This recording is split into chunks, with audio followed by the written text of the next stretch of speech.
Hello everyone, this is Yoko. In this channel, I will share information in English that I have gathered on events happening in China, as they may not be widely reported in other countries. I gather information from various media sources, and I would appreciate your comments on the content of the videos. If you enjoy the content, please consider subscribing to the channel and supporting us. This time, there is an incident in China that has been highly debated since the end of last year. First, I would like to introduce the details of the incident. It involves the unfortunate death of a 14-year-old student at a prestigious high school in Henan province. The incident occurred on the night of December 23, and the body was discovered by a school security guard around 6 a.m. on the following morning, December 24. Schools in China, especially universities, often have students from different regions, leading to a dual residence lifestyle. This school is no exception, and students typically live in dormitories on the school premises. The fact that the body was found late at night but the family was notified much later raises concerns and suggests the possibility of some form of concealment. Furthermore, the deceased student had multiple injuries, including not only recent ones but also older scars, raising the possibility of foul play. There are also claims that the school authorities notified students not to return to the dormitory the day before the incident and enforced sleeping in the classrooms.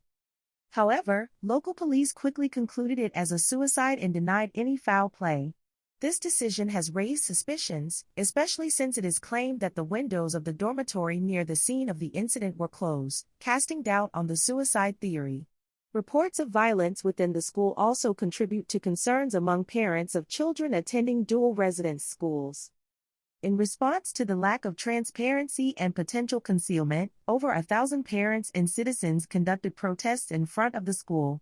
Chinese schools, being closed environments with limited information, tend to generate suspicions and public outrage in such incidents. In the current case, local authorities claim to have blocked roads due to fog, but the region is not known for such weather conditions. Therefore, it seems that the local government is attempting to calm the situation by blocking roads for a while to prevent people from gathering during this time. In doing so, the local government aims to manage the situation until it stabilizes. Ultimately, even if there are discussions of protests, sustaining them for an extended period may not be feasible. I believe that, in the end, this case will likely remain unresolved. For the parents of the children attending this school, this is undoubtedly frustrating. The Communist Party regime still lacks a strong awareness of protecting the lives and safety of ordinary citizens.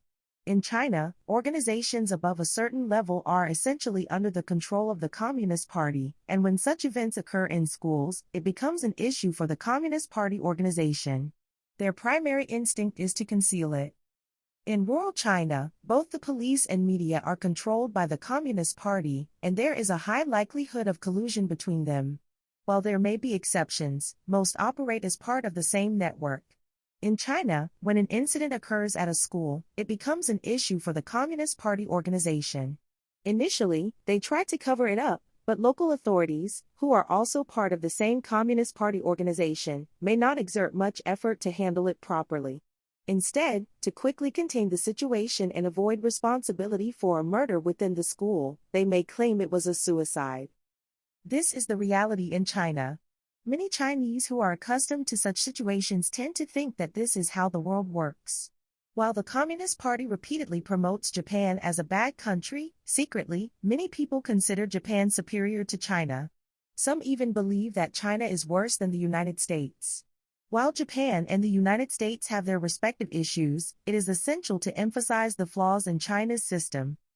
For instance, while the United States is criticized for being a highly unequal society, China not only exhibits significant wealth imbalance but also provides limited opportunities for upward mobility, especially for those born into lower social strata. Although Japan and the United States, often criticized for having more opportunities for the affluent to succeed, face challenges, they are not as stringent as those in China. The Communist Party controls every aspect of society, and crimes committed by those in power are essentially crimes committed by Communist Party members. In such cases, there is a tendency within the Communist Party to conceal serious events despite strong suspicions.